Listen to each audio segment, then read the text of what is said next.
तो आज हम एक ऐसी कहानी की परतें खोलने वाले हैं जिसमें धोखे, राज और बदले का एक ऐसा जाल बुना गया है जो किसी को भी उलझा दे।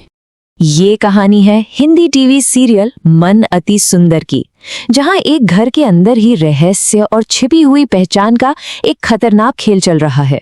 और इस सब की शुरुआत होती है एक बहुत ही सीधे लेकिन डरावने सवाल से। अब इस पूरी कहानी को समझने के लिए हमें इसके 4 सबसे अहम किरदारों को जानना होगा। 4 महिलाएं जिनकी जिंदगियां एक दूसरे से ऐसी टकराने वाली हैं कि कुछ भी हो सकता है। चलिए कहानी की शुरुआत करते हैं पहले और सबसे बड़े राज से। एक ऐसा राज जो घर की सबसे सीधी सादी दिखने वाली नौकरानी नियति ने अपने अंदर छुपा रखा है। बात यह है कि नियति कोई मामूली नौकरानी है ही नहीं, वो तो एक नागिन है, एक इच्छाधारी नागिन जो अपना बदला पूरा करने के इरादे से इस घर में आई है। और तभी अचानक नियति के कानों में एक बात पड़ती है और उसके तो होश ही उड़ जाते हैं। उसे लगता है कि परिवार की एक सदस्य कली ने उसका सच जान लिया है। लेकिन नियति को ये पक्का कैसे हो कि उसका राज आखिर जानता कौन है? देखिए, इसका जवाब छिपा था एक बहुत ही छोटी सी चीज में, एक झुमके में। उसे ठीक उसी जगह एक झुमका मिलता है जहां वो एक सपेरे से बात कर रही थी, और वो फौरन समझ जाती है कि ये झुमका उसी का है जिसने छिपकर उसकी बातें सुनी हैं। अब देखिए, नियति यहाँ कोई अंदाजा नहीं लगाती, वो एक पूरा प्लान बनाती है, एक जाल बिछाती है ताकि वो उस इंसान को पकड़ सके जिसके हाथ में अब उसकी किस्मत की चाबी है। और बस उसका जाल काम कर गया। सुजाता उस झुमके को देखती है और बोल पड़ती है कि अरे ये तो मेरा है, और अनजाने में ही वो नियति के सामने अपना राज खोल देती है। बस शक यकीन में बदल गया। नियति को अपना निशाना मिल चुका था। अब उसे सुजाता को हमेशा के लिए चुप कराना था। अब यहाँ से कहानी एक बहुत ही भयानक मोड़ लेती है। नियति को जब पता चल जाता है कि गवाह कौन है तो वो फौरन अपना अगला कदम उठाती है।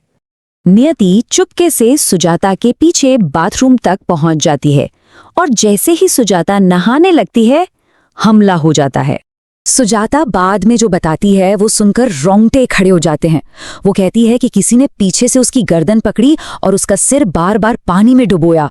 वो उसे जान से मारना चाहता था। सुजाता की सांसें बस रुकने ही वाली थीं कि तभी राधिका कमरे में आ जाती है। वो सुजाता को उस हालत में देखकर घबरा जाती है और उसकी जान बच जाती है, और हमलावर को अंधेरे में भागना पड़ता है। तो सुजाता की जान तो बच गई, पर अब उसके सामने एक नई लड़ाई थी, अपने ही परिवार को यकीन दिलाने की लड़ाई कि जो हुआ वो कोई हादसा नहीं बल्कि एक साजिश थी। और यहीं पर असल मुश्किल खड़ी होती है। देखिए, 2 अलग अलग सच हैं। एक तरफ सुजाता का सच है कि किसी ने उसे मारने की कोशिश की, और दूसरी तरफ परिवार की बातें हैं जो कहते हैं कि तुम फिसल गई होगी या फिर दवाइयों का असर होगा। परिवार अपनी ही सोच में फंसा है। वो कहते हैं नागिन डस सकती है, गला घोंट सकती है, पर डुबो कैसे सकती है।